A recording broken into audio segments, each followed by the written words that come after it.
Maintenant, nous allons parler des 2 séries d'animation que Marvel Studios nous a proposées cette année, c'est-à-dire, il y en a eu 3, il y a également eu une Your Friendly Neighborhood Spider-Man, mais j'ai déjà fait la review du coup, que vous pouvez voir quelque part sur la chaîne de cette série-là, qui est très bonne et que je vous recommande d'ailleurs. Mais là, on va parler des 2 séries que je n'ai pas reviewées, du coup, qui sont Marvel Zombies et Eyes of Wakanda. Je pense qu'on va parler de Eyes of Wakanda, je pense que c'est plus court.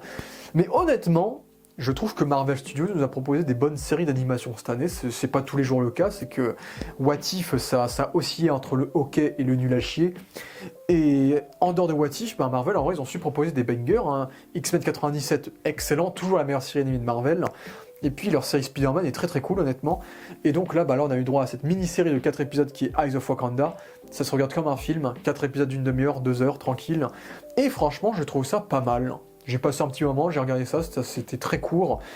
Mais tu vois, je trouve que c'est un apéritif qui est très très bien, avec un nouveau style d'animation qui caricature beaucoup plus les visages des personnages. Donc on n'est pas du tout sur quelque chose de forcément réaliste. Après, j'avoue que je suis quand même un poil déçu de l'animation parce que je trouve que oui, on a changé le chara-design du style des êtres humains dans cette série. Mais je trouve qu'on a quand même cet effet fausse 3D, 2D qui est un peu moche, je trouve. Je pense que j'aurais pensé qu'on aurait eu un plus gros shift dans l'animation que ça. Mais au final, non, c'est pas si gros que ça. Mais franchement, j'ai beaucoup aimé pas beaucoup aimé tous les épisodes, mais il y a des épisodes que j'ai beaucoup aimé. Par exemple, j'ai beaucoup aimé le concept du premier épisode qui m'a beaucoup rappelé Killmonger dans Black Panther. C'est du coup, en fait, on raconte l'histoire d'un pirate super badass qui s'appelle le Lion, qui porte un masque de lion et qui a recruté des pirates de partout dans le monde. Je crois que t'as un samouraï, t'as un soldat arabe, t'as un viking, t'as une viking. Genre, c'est super stylé. Limite, c'est les Avengers des Vikings, limite, c'est un peu cool des pirates. Ce team-up-là était très cool. Et donc, tu as ce renégat wakandais qui est parti avec du vibranium et qui s'est battu un empire en tant que contrebandier qui veut essayer de bâtir le monde à son image, en fait. Et ça ressemble beaucoup à Killmonger, en fait. C'est que ce personnage-là du lion, c'est un personnage qui se sent rabaissé par le Wakanda, qui déteste le fait que le Wakanda se cache du reste du monde, alors que le Wakanda a du matériel et une technologie qui est extrêmement avancée par rapport au reste de la civilisation humaine, notamment dans cet épisode qui se déroule durant l'Antiquité, hein, il n'y avait pas Jésus-Christ dans cet épisode. Donc c'est super intéressant de déjà voir ces thématiques-là dans cette époque-là. Parce que c'est exactement ce que voulait Killmonger dans Black Panther, c'est-à-dire donner des armes à ses compatriotes noirs, que ce soit aux États-Unis, en Afrique, pour tuer tous les oppresseurs blancs et pour régner sur le monde en tant que société avancée technologiquement. Et c'est exactement ce que ce pirate veut faire, c'est qu'en plus il est super badass en termes de design, avec le côté lion d'or, mais en plus c'est un personnage du coup qui veut régner sur le monde occidental, mais lui-même est un connard. Lui-même c'est un mec qui soumet du coup les blancs et des individus innocents à l'esclavagisme du coup dans son bateau et dans son port en tant que roi des pirates.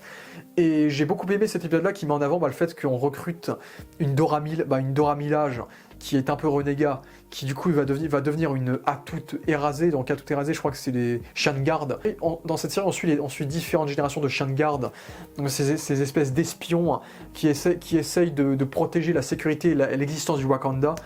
Et dans cette série, tu as ce fameux lion qui menace l'existence du Wakanda, c'est que toutes ces armes sont vues comme des armes divines, parce que les gens ne connaissent pas le Wakanda. Et là, tu as ce mec-là, et là, tu as du coup cette chienne de garde qui va essayer d'anéantir ce lion. Mais ce lion va quand même la remettre en question parce que, elle aussi, c'est une renégat. Elle aussi, elle a beaucoup de mal avec son pays, qui est le Wakanda, qui lui cache des secrets, qui le trahit et qui peut commettre des choix assez discutables pour pas venir à cacher ses secrets, du coup. Et du coup, j'ai beaucoup aimé cette réflexion idéologique entre le lion et elle. Même si elle va quand même tuer le lion, parce que le lion, ça reste un connard qui soumet des innocents à l'esclavagisme. Mais je trouvais que c'était un effet très intéressant. Tout comme l'épisode suivant qui se déroule du coup durant la Grèce antique et qui réadapte le mythe de l'Iliade, je crois. L'Iliade où du coup tu as le fameux cheval de Troie qui va piéger les Troyens et du coup tu as Achille et compagnie qui vont donc envahir Troie. Et j'ai beaucoup aimé cette idée que du coup durant cette mission tu as un Wakandais qui fait partie du groupe d'Achille. En plus, je crois que c'est Memnon, Agamemnon, je crois qu'il s'appelle Memnon. Et Memnon, il a vraiment existé. En plus, c'était vraiment le roi du Nigeria ou d'un pays de ce style-là, il me semble. Et ils ont gardé cette histoire-là pour nous faire croire qu'en fait c'était un Wakandais qui était en espionnage et qui est devenu super pote avec Achille et qui doit retrouver le collier de Pénélope, qui est un collier en vibranium, il me semble. Donc j'ai bien aimé ce côté un peu James Bond espionnage, un peu cette histoire très classique des mythologies. C'est cette histoire de deux frères qui s'aiment et qui vont devoir s'entretuer jusqu'à la mort. C'est extrêmement mythologique comme histoire et c'est exactement ce qu'on a avec le duel final qu'il a avec Achille à la fin qui est très touchant et qui montre qu'en fait cette série c'est pas ambigu, c'est ambigu en fait, c'est que on n'est pas sur des gentils qui tuent des méchants et qui protègent le Wakanda, c'est que parfois on est prêt à sacrifier des amis, des gens des frères qu'on a connus sur notre chemin pour notre patrie, pour notre pays. Et thématiquement parlant, est-ce que c'est positif ou pas quoi? C'est que on a été, nous en tant qu'étrangers, on a été adoubés par une nation qui n'était pas la nôtre, et maintenant cette nation, on est redevable envers cette nation, et malgré tout, je suis obligé de trahir cette nation pour subvenir à la mienne, quoi. Donc je trouve qu'il y a une thématique qui est super intéressante dans ce deuxième épisode, qui est assez cool. Et puis on a eu le troisième épisode qui se déroule plusieurs centaines d'années plus tard, sur Iron Fist. C'est qu'en gros, tu as un Wakanda qui devait retrouver un objet en vibranium à Kunlun et qui est devenu en plus le love interest d'une Iron Fist. Du coup, ce qui est cool, c'est que ça confirme que les Iron Fist existent dans le MCU, que la série Iron Fist, même si je l'aime pas beaucoup, est certainement canon parce que le chara design de la main d'acier de cette Iron Fist là est le même que celui de la série Iron Fist de Netflix. Après, je pense que c'est l'épisode que j'ai le moins aimé de la saison. Dans le sens où, ouais, c'est cool de voir les locaux des chiens de garde, et c'est sympa de voir un Iron Fist au Wakanda, se balader au Wakanda, etc. Mais c'est vrai que j'ai quand même eu du mal avec cette idée de faire un épisode comique en mode jeu de chat, en mode jeu de chat et de la souris avec ce personnage-là et cet Iron Fist-là. Après, l'Iron Fist avait des scènes d'action très très cool, pour le coup, qui marchaient très très bien. Mais c'est vrai que c'est vrai que moi, si on m'avait demandé de mettre le Iron Fist dans une série sur le Wakanda, je pense que j'aurais fait quelque chose d'un peu plus sérieux et dramatique. Là, j'étais un peu moins fan que le truc comique de la série, ce soit un épisode sur le Iron Fist, quoi. Donc ça, j'ai eu un peu du mal avec cet épisode-là. Mais le dernier était assez surprenant. Tu as en fait une Black Panther du futur qui est attaquée par ce qu'on appelle la Horde, communauté d'entités extraterrestres qui va détruire la Terre, et qui existe dans les comics, hein, d'ailleurs c'est un truc des comics aussi. Et donc cette Horde est sur le point de menacer la Terre, et le seul moyen de pouvoir sauver la Terre dans le futur, c'est en fait de faire en sorte que le Wakanda puisse s'unir avec le monde avant. C'est que le Wakanda a survécu en dernier sur Terre à cette invasion, mais le Wakanda va être anéanti. Et le seul moyen pour empêcher cette invasion et pour que le monde soit sauvé de cette invasion, c'est que le monde s'unisse avec le Wakanda pour que le Wakanda partage ses ressources avec le monde. Et c'est justement quelque chose qui s'est passé avec le film Black Panther. Et cette chose-là s'est passée avec le film Black Panther parce que tout cela avait commencé avec Killmonger qui avait volé une hache. Et si Killmonger n'avait pas volé cette hache-là qui est composée de vibranium, eh bien jamais on aurait eu les éléments du film Black Panther et jamais le Wakanda se serait uni avec le reste du monde. Et donc j'ai trouvé ça super cool de faire un épisode en fait typé Terminator chez le Wakanda en fait. C'est que en fait il faut changer un élément du passé pour changer le futur et pour que les résistants du futur puissent ne plus jamais faire la guerre. Et donc j'ai beaucoup aimé cette thématique de cet épisode-là qui suit un jeune roi du Wakanda qui n'est pas encore un Black Panther, qui va devoir effectuer la mission la plus risquée de l'histoire du Wakanda, tout en sachant qu'il n'aura jamais la reconnaissance et qu'il ne verra jamais les fruits du fait qu'il ait effectué cette action-là. On suit un jeune qui a un peu de fougue, qui veut devenir connu, célèbre, qui veut être quelqu'un, qui veut accomplir de grands exploits, et là on lui donne la possibilité d'accomplir un grand exploit qui ne lui sera jamais reconnu. Et en vrai j'ai bien aimé cet épisode-là. Du coup le Wakanda doit retourner dans un pays qui se fait envahir et qui se fait détruire, et ils doivent récupérer l'objet ils doivent reposer l'objet qu'ils avaient volé. Donc il y a quelque chose d'assez bizarre de voir le Wakanda assister à des massacres, donc il y a quelque chose d'extrêmement particulier dans cette mission du Wakanda qui vit des massacres mais qui eux doivent juste récupérer des objets pour les emmener au Wakanda. Et donc là il doit faire la mission inverse, c'est-à-dire de déposer un objet pour que plusieurs décennies plus tard, Killmonger puisse le retrouver à la fin. Donc j'ai bien aimé cet épisode qui rend le premier film Black Panther super important et qui avait créé cette idée un peu terminatoresque qui était assez cool dans l'univers du Wakanda, je l'avoue. Donc voilà. Et ensuite on peut parler de la série Marvel Zombies, et pareil, 4 épisodes d'à peu près une demi-heure, et qui à la base aurait dû être un film d'animation, et ça se voit parce que pour le coup, contrairement à Wakanda où c'était vraiment 4 épisodes distincts, là on est vraiment sur une histoire linéaire de A à Z. Donc mais malheureusement ils ne pouvaient pas en faire un film parce qu'en fait Marvel n'a pas le droit de faire des films d'animation sur Spider-Man. C'est Sony qui a le droit, notamment avec Spider-Verse, ce qui fait que la seule solution pour pouvoir mettre Spider-Man dans cette série animée, c'était de couper le film d'animation en 4 épisodes et donc d'en faire une série. parce qu'ils ont le droit de faire des séries animées sur Spider-Man.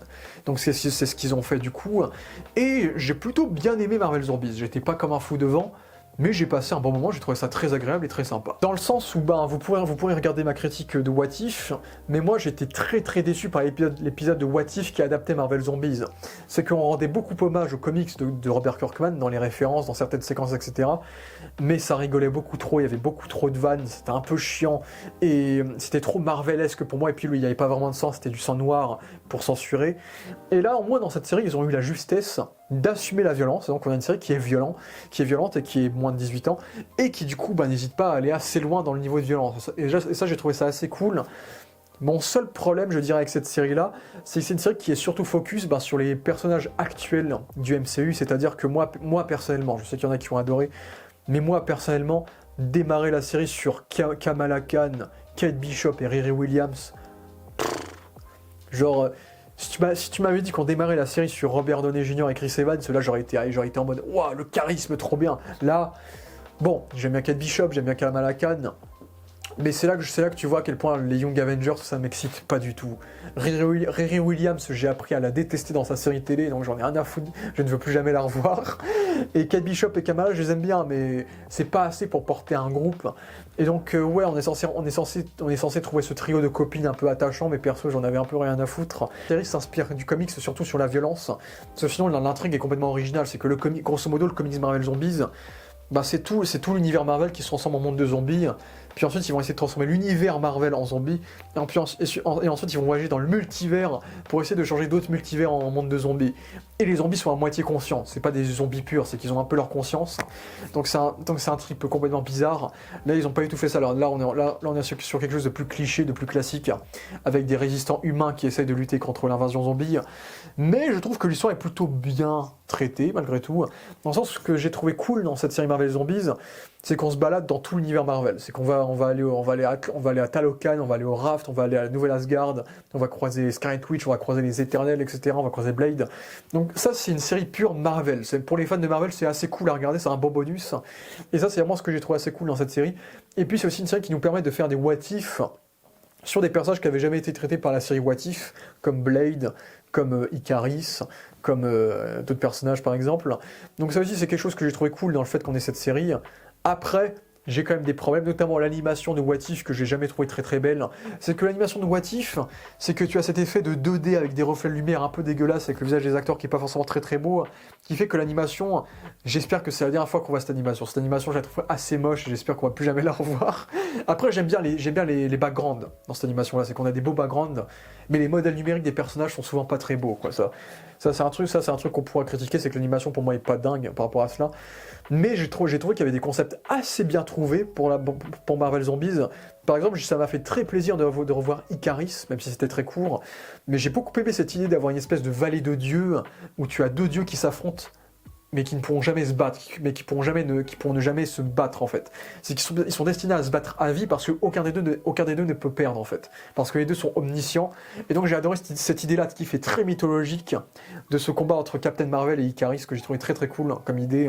C'est très cool et bien sûr il y a le personnage de Blade qui est super stylé. Et c'est là qu'on voit à quel point Marvel est en retard sur les séries animées parce que la série animée nous introduit le Blade de Mahershala Ali avant le film Blade, qui n'est toujours pas sorti, toujours même pas tourné, même pas écrit.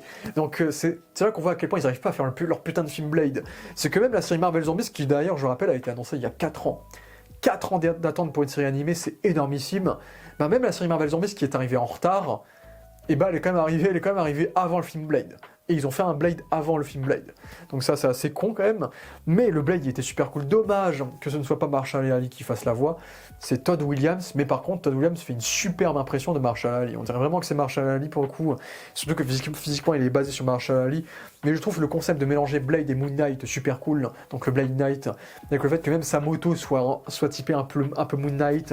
Le fait que quand il fait ses sauts de cap en mode Moon Knight, super cool. Et en fait, le mec il fait du aura farming tout le long. Donc je trouve assez stylé, j'ai bien aimé sa petite relation de mentor-élève avec Kamala Khan qui était assez cool. Et puis, bah, du coup, notre protagoniste dans cette série, c'est Kamala Khan. Et Kamala Khan est plutôt sympa. Bah, moi, Kamala Khan, j'ai toujours bien aimé son personnage. J'ai toujours trouvé que l'actrice Iman Vellani était très charismatique dans le rôle de Kamala Khan. C'est vraiment, je pense que parmi les acteurs adolescents du MCU, c'est peut-être la plus charismatique et la plus mémorable de toutes. Donc, je trouve qu'elle fait très bien le travail dans cette série en tant que. C'est comme ça qu'il l'avait décrit, le Frodon de Marvel Zombies. C'est elle qui va vivre à peu près tous les événements qu'on va voir dans cette série. Donc, ça, c'est assez cool. Et j'aime le fait qu'on ose tuer des personnages. C'est que la série commence, on va te buter Kate Bishop, on va te buter Riri Williams. Bon, même si on la revoit à la toute fin, mais quand même. Donc tout le monde crève, donc ça c'est assez cool. Et je trouve qu'ils arrivent à avoir des idées assez cool par rapport à la mythologie du MCU et par rapport au concept des zombies. C'est que oui, tu as des décors qui font très The Last of Us au début de la série avec la ville pleine de verdure. Vu qu'ils ont fait l'ellipse à la Avengers Infinity War Endgame avec le 5 ans après qui était assez cool. Mais même moi, j'y ai pas pensé, mais j'ai beaucoup aimé le fait que tu aies Melina de Black Widow qui utilise son système d'hypnose de Black Widow pour contrôler des zombies. Du coup, tu as un combat de zombies contre des zombies. Donc ça, j'ai trouvé ça assez cool comme idée. Tu vois, ça c'est assez bien trouvé, je trouve. Donc là, ils ont fait le lien avec Black Widow, avec un bunker, avec Yelena, Red Guardian et Melina, du coup. Et même l'idée des antagonistes est assez cool, je trouve, parce que du coup, la grande méchante. Et même si je trouve que l'idée dans la série est plutôt cool, j'espère qu'on va arrêter avec Wanda méchante. Je trouve qu'on en a fait beaucoup entre l'épisode 1 de Marvel Zombies, le What If, Doctor Strange 2, WandaVision, le jeu VR What If. Putain, on en a des trucs avec Wanda en méchante. ça commence à faire beaucoup. Mais j'aime beaucoup l'idée d'avoir Wanda en méchante parce que Wanda était déjà traitée comme une forme d'exorciste dans Doctor Strange 2. Donc là maintenant elle a vraiment une vibe de sorcière zombie dans Marvel Zombies. Donc je trouve que ça la rend encore plus horrifique. Et j'aime bien le groupe de personnages qui ont été utilisés pour son groupe de méchants. C'est que du coup tu as un Hulk monstrueux avec l'Abomination. Tu as Okoye qui gère son armée, ce qui est marrant parce que Okoye, elle est jouée par Danai Gurira qui joue Michonne dans The Walking Dead. Donc pour moi il y a un truc méta sur le fait que ce soit Okoye qui soit la chef des zombies, même si malheureusement ce n'est pas Danai Gurira qui fait la voix dans cette série là. Ils ont quand même, la majorité des acteurs des films font leur voix dans cette série, mais certains n'ont pas pu être là, mais je trouve que les acteurs qui les imitent très très bien. Tu as aussi un mec qui fait la voix de Daniel Brühl dans Zemo, il le fait très très bien aussi par exemple. Et tu as le fantôme. Je trouve ça aussi très cool de faire du fantôme un zombie parce que elle est doublement horrifique, c'est que c'est un fantôme et en plus c'est un zombie. Et puis la scène d'action avec Blade était assez cool, donc il y avait ça qui était cool. Bon après c'est vrai que moi je suis pas un grand fan de Red Guardian, c'est une grande gueule, j'ai jamais trop aimé. Et dans Thunderbolt c'était plus supportable que dans cette série, mais ça passe, on va dire que ça passe. Mais c'est vrai que ce soit Yelena, Red Guardian, Kamala, heureusement qu'il y a Blade quoi, parce que c'est vrai que moi honnêtement les personnages de cette série ils m'excitent pas plus que ça. Hein. Heureusement qu'il y a Blade. Mais c'est vrai que Yelena, Red Guardian, voilà quoi. Moi j'aurais préféré avoir une série Marvel Zombies sur Iron Man et Captain America, tu vois. Bon, j'ai bien aimé le petit combat entre Captain America coupé en deux et Red Guardian. Donc parce que Red Guardian dans tous les films il te casse les coucougnettes en te disant qu'il va affronter Captain America. Donc ça c'est assez marrant aussi. Surtout que mec il arrive à bien le démonter Captain America alors qu'il est coupé en deux. Donc ça c'est assez marrant comme délire. Et ensuite il y avait l'épisode du coup avec Shang-Chi, on avait la backstory de comment Shang-Chi, et même idée bien trouvée encore une fois. L'idée, comme on est sur une invasion zombie dans l'univers Marvel, forcément il va y avoir des trucs surnaturels type univers Marvel. Comme le fait que tu aies le laboratoire de particules PIM qui fasse grossir des humains et grossir des zombies, genre. Donc imagine, tu as une mise en scène en mode long plan séquence pleine de tension, et là tu vois un pigeon géant, tu vois un zombie géant. Dans le contexte de l'univers Marvel, c'est logique et c'est bien trouvé, je trouve que ça rajoute de l'attention et je trouve que l'idée est super cool. Tout comme l'idée du fait que Shang-Chi en fait soit contaminé et que ses anneaux en fait le protègent. Et qu'en fait du coup il y a un anneau qu'il ne peut pas enlever parce que s'il l'enlève, en fait l'infection va remonter sur le reste de son corps. Donc là pareil, idée assez bien trouvée de Shang-Chi qui est contaminé mais qui est protégé par les anneaux que son père lui a donnés. Bon, son père qui meurt à peu près comme dans Shang-Chi le film d'ailleurs. Mais bon, en dehors de ça, du coup malheureusement ça veut dire que Shang-Chi et son amie Katy seront des personnages importants de la série. Et pareil, Shang-Chi et Katy, je m'en fous un peu, quoi. C'est pas du tout des personnages que j'aime bien, donc Osef, quoi. Même en plus il y a Jimmy Woo avec eux, parce que Jimmy Woo lui aussi il est à San Francisco dans Ant-Man, donc ils ont réussi à faire le lien, mais pas je m'en fous aussi. Par contre il y a Dev Dealer qui était ce méchant masqué dans le film Shang-Chi, qui était un peu éclaté dans le film Shang-Chi, il est plus cool dans cette série. Dans cette série, on a presque réussi à lui donner une espèce de relation un peu d'attachement avec Jimmy Woo, qui est un peu son meilleur poteau. Donc ils ont réussi à rendre Dev Dealer un peu touchant et un peu badass dans cette série, il faut l'admettre. Et j'ai bien aimé la petite séquence Mad Max. La petite séquence Mad Max où tu as les Skrulls qui se transforment plus parce qu'ils s'en foutent, parce que c'est la fin du monde, et qui essayent de pourchasser le gang de Shang-Chi, donc ça c'était assez marrant cette petite séquence à la Mad Max. Et j'ai beaucoup aimé cette idée du raft, de fait que l'on utilise la prison la prison des méchants comme refuge, et qu'en fait on se serve du raft pour créer une espèce de repère sous-marin. Donc je trouvais que c'était une idée assez cool, et du coup comme Zemo a été emprisonné dedans dans Civil War, dans Falcon and Winter Soldier, je trouve ça cool du coup de faire de Zemo le baron du raft. Donc ça c'était une idée que je trouvais assez cool, avec du coup US Agent qui était son bras droit, je m'en souviens. Et j'ai bien aimé cet arc-là, du coup, où t'as Zemo qui veut essayer de buter les super-héros, parce que même s'il il est le baron du raft, et en plus Zemo c'est genre mon méchant préféré, donc j'étais content de le voir, il déteste les super-héros, il veut tous les buter, donc j'ai bien aimé ce délire-là. Par contre, il faudra m'expliquer comment ça se fait que les habitants de Talokan soient des zombies, parce que dans les événements de Marvel Zombies, Black Panther 2 ne s'est jamais déroulé, donc les gens ne savent pas qu'il y a des êtres vivants sous-marins, quoi. Donc je sais pas comment Namor est devenu un zombie, mais Namor zombie est badass. Ça faut le dire. Namor zombie est très badass, en plus il y a un côté très vampire avec sa dentition. Donc c'est vrai que cette séquence-là avec Namor zombie, c'était assez cool quand même, faut l'admettre, et sa mort était assez gore et assez stylé aussi. Et j'ai bien aimé aussi toute la partie avec la nouvelle Asgard, où là aussi pareil, ils ont rendu Thor plus badass que dans les films. C'est que moi j'adore quand tu fais des bails mythologiques. Ils ont un peu fait comme Loki qui est condamné à s'asseoir, à protéger le temps. Tu as Thor qui a tellement perdu durant les événements de Infinity War version zombie, qu'en fait Thor a tellement perdu son énergie vitale, qu'en fait il est condamné à rester assis sur son trône à vie, genre. À moins que quelque chose le réanime plus tard. Donc j'ai bien aimé cette idée de faire de Thor une sorte de légende vivante qui ne peut plus bouger de son trône, une sorte de légende maudite. Ça j'ai bien aimé ce délire-là. Surtout que c'est une version de Thor qui a son cache-œil et tout, donc je trouve que son look est très badass avec des cicatrices. Donc il ressemble un peu plus au Thor badass que j'aimerais qu'on ait dans les films. Et donc j'ai bien aimé le fait qu'on ait assumé l'épisode de What If, c'est que du coup on a une suite directe à l'épisode de What If, où on nous révèle du coup le combat qu'il y a eu entre Scott Lang, Spider-Man, Black Panther contre Thanos, du coup, durant les événements d'Infinity War, où tu vois Rocket se faire rôtir, ça aussi c'était assez violent comme truc. Mais bon, Marvel, faut arrêter avec le délire avec Chadwick Boseman. Chadwick Boseman, ça fait 5 ans qu'il est décédé, on lui a rendu hommage, il a un superbe héritage, pourquoi pas ne pas respecter son héritage en offrant le rôle de T'Challa à un nouvel acteur? Parce que là, me dire que c'est Spider-Man qui fait la narration et qu'on a buté Black Panther parce que Chadwick Boseman est décédé et parce qu'on veut pas le remplacer même en animation, va falloir arrêter, c'est bon. Le deuil est fait, c'est bon, on est bon. Après, je trouve, dans un sens, que ça donne une belle fin au Black Panther de Chadwick Boseman. C'est que du coup, dans cet univers-là, Chadwick Boseman, du coup, T'Challa, va mourir en butant Thanos. C'est qu'on va pas l'entendre parler parce qu'ils veulent pas recasser Chadwick Boseman, mais il a une scène d'action badass où il affronte Thanos et à la fin il se sacrifie en tuant Thanos. Donc je pense que cette série c'était aussi l'occasion pour Marvel de donner une mort badass à Black Panther. Donc je pense qu'ils ont aussi voulu faire ça. Et puis il y a Spider-Man qui est aussi là, et puis ensuite Spider-Man et compagnie finissent à Camartage. Et j'ai bien aimé le fait que le chef de Camartage ce soit le Minotaure tout vert de Doctor Strange 2, parce que Wong et Doctor Strange se sont fait buter dans Marvel dans l'épisode de What If. Lui aussi un personnage qui avait été sous-exploité par Doctor Strange 2, d'ailleurs le Minotaure, la Rintra il s'appelle, d'ailleurs. Et paradoxalement, la nouvelle Asgard de Marvel Zombies est plus cool que la nouvelle Asgard des films. C'est que la nouvelle Asgard des films, en fait, c'était Disneyland. Et là, la nouvelle Asgard de la série, c'est une espèce de grande muraille viking qui protège tout le monde avec un gigabar qui est situé à l'intérieur du truc, avec de belles statues de Odin et des soldats asgardiens. Genre, pourquoi la nouvelle Asgard, elle ressemble pas à ça dans les films, frère, putain, bon. Bon bref. Et donc là on a le twist Scarlet Witch qui est pas gentil, qui arrive à contrôler sa forme humaine. En fait on nous fait une version de Vendavision, mais dans Marvel Zombies, et je trouve que c'est une idée qui est intéressante parce que du coup on te montre que Vanda est tellement puissante qu'elle a réussi à retrouver son esprit et sa conscience, et qu'en fait elle veut enfermer toute l'humanité dans un rêve géant en fait. Donc on nous fait un House of M version zombie. Donc je trouve que l'idée est assez cool, et ça participe à cette thématique de désespoir que la série nous montre un peu aussi. Et donc tu as toute cette séquence où tout le monde se fait buter, Dev Dealer, Zemo, etc. Red Guardian. Et là tu as Thor qui se réveille, et Thor contre Scarlet Witch, c'était assez badass aussi.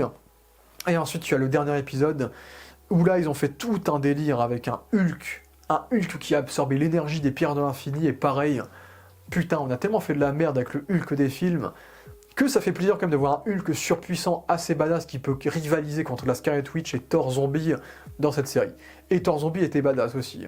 Donc pour le coup, le Hulk infini, il était assez stylé. Visuellement, il était assez cool. Ses scènes d'action étaient assez barrées, j'avais trouvé ça assez stylé aussi. Et puis c'était cool de voir Spider-Man, en vrai c'est lunaire, mais de voir Spider-Man en mode Spider-Man dans un projet Rated R. Déjà ça c'est pas courant.